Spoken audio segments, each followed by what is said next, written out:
मानो या ना मानो, एक बात तो तय है कि रीसेल वैल्यू एक बार दिमाग में आती है तब जब आप कार खरीदने जाते हैं, चाहे नई खरीदने जाते हो या सेकेंड हैंड, रीसेल वैल्यू दिमाग में रहती ही रहती है। और जब रीसेल वैल्यू रहती है तो क्यों ना आपके साथ यह शेयर कर दूं कि किन कारों की रीसेल वैल्यू बेहतरीन है। मैं हूं आपका होस्ट अमित और आप देख रहे हैं आस्क कार गुरु।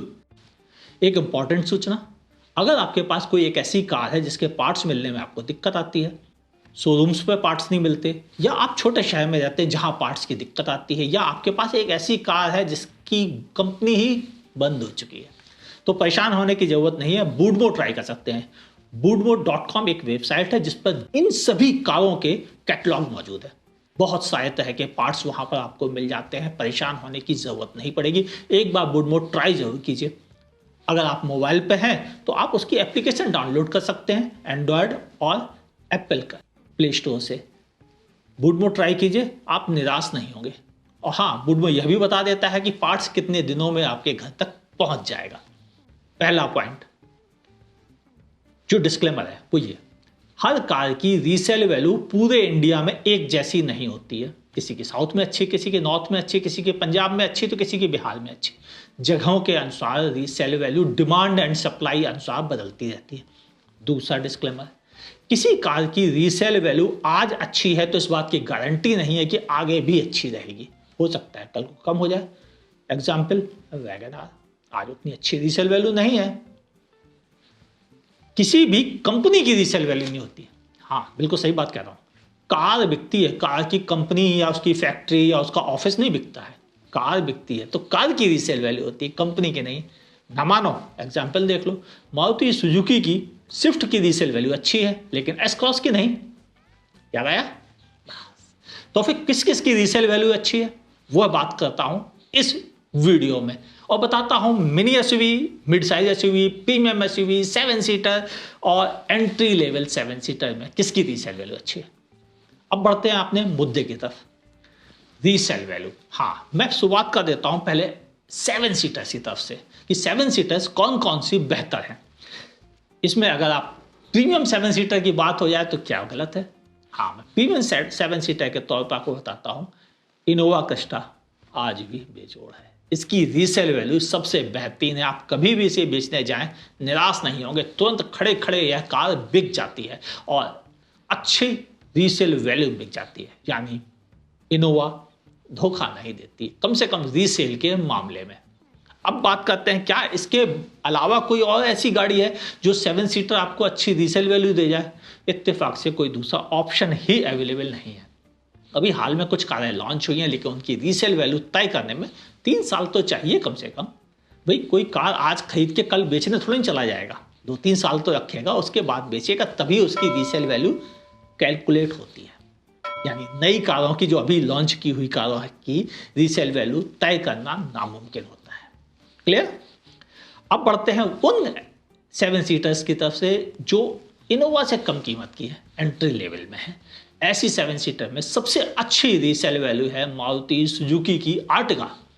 आर्टिगा आपको आर्टिगा के तौर पे मारुति के अरीना प्लेटफॉर्म पे थ्रू और एक्सेल 6 के थ्रू वह आपको नेक्सा प्लेटफॉर्म पर मिल जाती है, और इसकी रीसेल वैल्यू रियली काफ़ी अच्छी रही है आज के दौर में। अभी भी लोग आर्टिगा को काफ़ी अच्छी कीमत पर बेच लेते हैं। दूसरे नंबर पर जो ऑप्शन है वह है महिंद्रा का बोलेरो।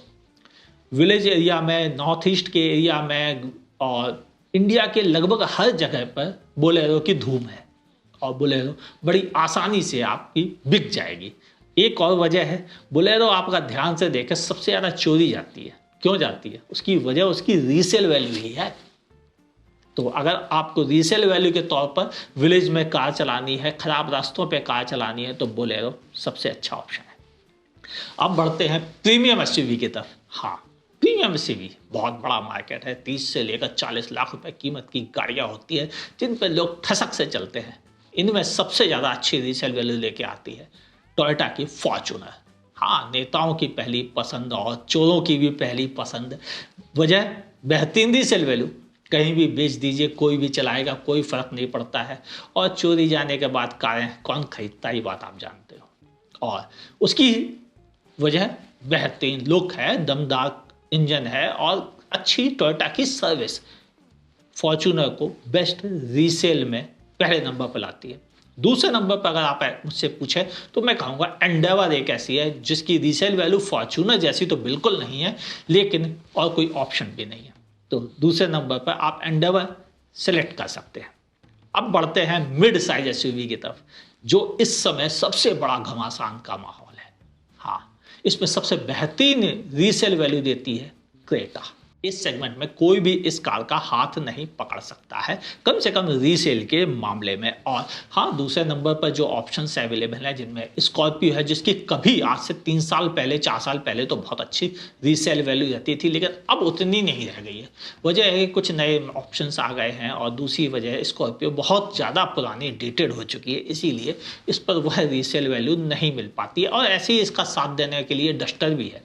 पहले बहुत अच्छी रीसेल वैल्यू थी, वजह थे डीजल इंजन, लेकिन अब वह बंद हो गए। तो क्या नई डस्टर को उतनी रीसेल वैल्यू मिल सकेगी जितनी इस समय मिल रही है? यह नहीं प्रेडिक्ट कर सकता, लेकिन उम्मीद है कि थोड़ी बहुत तो मिल सकती है। यानी अब आप पूछेंगे सेल्टॉस और इनके बारे में क्यों नहीं बता रहे हैं, तो सीधा या हेक्टर, वजह यह है कि ये कारें बिल्कुल नई है। जब तक 3 साल 4 साल ना हो जाएंगे इन कारों को, कैसे पता चलेगा कि इनकी रीसेल वैल्यू कैसी है? ये तो आज खरीदने के बाद कोई सेल्टॉस बिकने नहीं आती है, कोई हेक्टर सेकंड हैंड मार्केट में बिक नहीं रही है, और एक आध दो किसी ने बेच दी, उससे कोई फर्क नहीं पड़ता है। ऑल इंडिया अवेलेबिलिटी पर ही यह रीसेल वैल्यू कैलकुलेट होती है, समझ गए? तो जो नई कारें हैं उनका रीसेल वैल्यू को प्रेडिक्ट करना नामुमकिन है। अब बढ़ते हैं मिनी एसयूवी। हाँ, मिनी एसयूवी सबसे बड़ा मार्केट है और यहाँ पर बहुत सारा घमासान भी मौजूद है। एक से एक बेहतरीन कारें मौजूद है। किसी की रीसेल वैल्यू इतनी शानदार थी कि लोग उसकी कसमें खाते थे, वह अब फिसल कर दूसरे नंबर पर पहुँच गए। हाँ, पहले नंबर पर मौजूद है ब्रेजा। मिनी एसयूवी के मामले में ब्रेजा का हाथ आज भी कोई नहीं पकड़ सकता। भले अब पेट्रोल में आ गई है, लेकिन डीजल रीसेल के लिए हमेशा अवेलेबल रही और इस डीजल का रीसेल वैल्यू अपने सेगमेंट में सबसे बेहतरीन है। इवन कई जगहों पर हमने देखा है लोग मार्केट में 8 लाख 9 लाख का टैग लगाकर प्राइस मांग रहे हैं, यानी वह 2-3 लाख रुपए से कम करने को तैयार नहीं। इतनी बेहतरीन रीसेल वैल्यू है। और दूसरे नंबर पर अगर इसका कोई हाथ पकड़ पाता था तो थी इको स्पोर्ट, लेकिन इको स्पोर्ट की इन दिनों कुछ रीसेल वैल्यू पर असर दिखता है, वह ब्रेजा जैसी तो नहीं रह गई है। और यही हाल है नेक्सॉन का। नेक्सॉन अभी अभी आई है, आज 3रा साल हुआ है। अभी मार्केट में एक आध दो जगह मिल भी जाती है सेकेंड हैंड, लेकिन मैक्सिमम लोग अभी बेच नहीं रहे हैं, इसलिए इसकी रीसेल वैल्यू भी अच्छी ही कह सकते हैं। अब आगे आने वाले 2 साल में ही असलियत पता चलेगी कि इसकी रीसेल वैल्यू कैसी है। ओके, यह तो थी मिनी एसयूवी और मिड साइज एसयूवी और 7 सीटर्स की। अगर आप जानना चाहते हैं कि छोटी कारों की रीसेल वैल्यू कैसी है, कौन सी बेहतर है, तो बने रहिए। सेकंड पार्ट आने वाला है जिसमें मैं आपके साथ बात करूंगा कि किन किन स्मॉल कार्स सेडान्स की रीसेल वैल्यू अच्छी होती है। ये वीडियो कैसा लगा? अच्छा लगा हो तो लाइक का बटन दबाइए, नहीं अच्छा लगा डिसलाइक का बटन दबाइए। लेकिन सोचिए, इतनी मेहनत की गई है, एक एक कार की रीसेल वैल्यू को मार्केट से पता किया गया है, तो एक लाइक बनता है। मैं अमित अपने प्रोग्राम में न्यूज़ रिव्यूज़, आपके क्वेश्चन आंसर और ऐसी नई नई इन्फॉर्मेशन लेके आया करता हूँ। रेगुलर हमारी वीडियो देखना चाहते हो तो हमारे चैनल को सब्सक्राइब कीजिए, बगल में दी हुई नोटिफिकेशन बेल भी दबाना ना भूलिए।